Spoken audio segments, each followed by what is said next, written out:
Welcome back to Living 808. Alzheimer's disease continues to be one of the most challenging and emotional diagnoses facing our kupuna and their families. But important advances in treatment are offering new possibilities and a better understanding of what can be done early.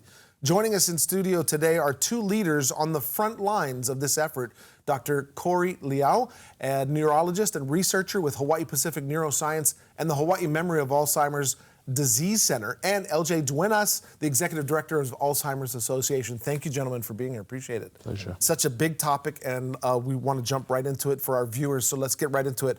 But first, what is Alzheimer's, and is it the same thing as dementia? I want to be able to differentiate these two things because I think there is a misconception of the two in our community. Great question, John. And to explain it better, I'd like to use an analogy. Okay. You know, when we think about cancer, you know, we look at cancer as an umbrella term. There are different types of cancers. Mm-hmm. There's brain cancer, there's skin cancer, lung cancer, breast cancer.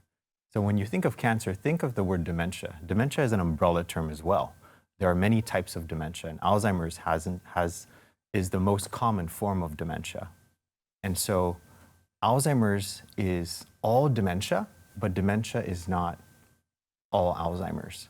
Alzheimer's disease and dementia, they use this term interchangeably, but Alzheimer's is a brain disease. So think of Alzheimer's like cancer and diabetes. So dementia is the symptom that impacts the person's ability to live an independent life. It affects memory, language, their ability to make decisions, and so forth. You just made it so much easier to understand. That makes it way easier for us to understand, so I appreciate that.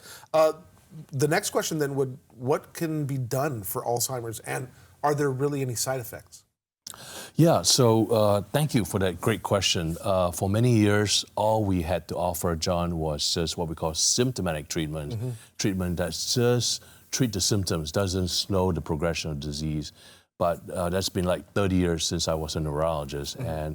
But the exciting thing, John, is that in the last 2 years, we have medications that can slow the progression of the disease. So it's been really exciting. One of the challenges with this medication is the side effects of what we call ARIA, Amyloid Related Imaging Abnormalities. Fancy word, yeah. But all it simply means is bleeding and swelling in the brain. So because of that, we are in the process of working to develop medications that can overcome some of these challenges of swelling and bleeding in the brain. So we're really excited to be telling you about the Brainshuttle technology that can overcome that. Okay, to play devil's advocate a little bit here, there are people that are likely worried about what you just said, the bleeding, the swelling in the brain.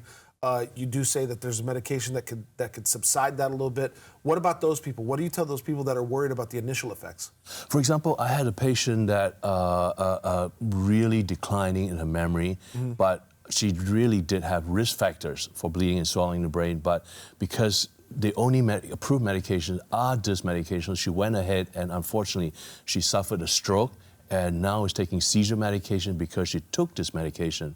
So John, we're really excited because now we can bring hope. We can work on better medications that use Brainshuttle technology. What it does, John, is that the Brainshuttle technology attach a molecule to this medication, just like a space shuttle, deliver the medicine straight into the brain and allow the brain to absorb the medicine better and works faster. Because it's able to do that, we don't have to give so much of the medicine. Therefore, we don't weaken the blood vessels in the brain. So far, so good. We haven't had any swelling or bleeding in the brain. So we are really excited to be doing this in Hawaii, the Brainshuttle study. You guys are so great. You're making this really easy for me to understand. I like the shuttle analogy and delivering it right straight. That's really good.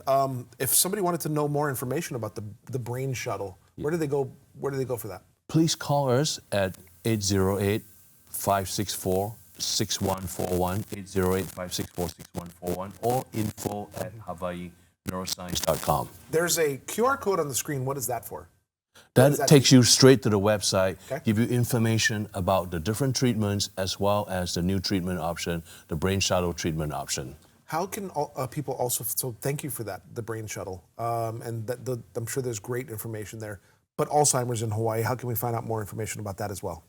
We welcome folks to visit our website, alz.org/Hawaii. We also have a 24/7 helpline at 808-272-3900.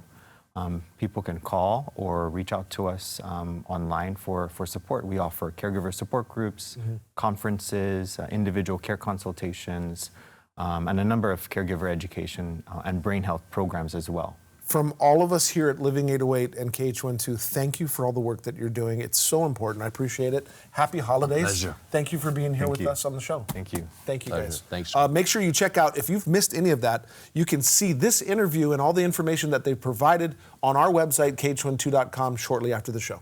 All right. If you're dealing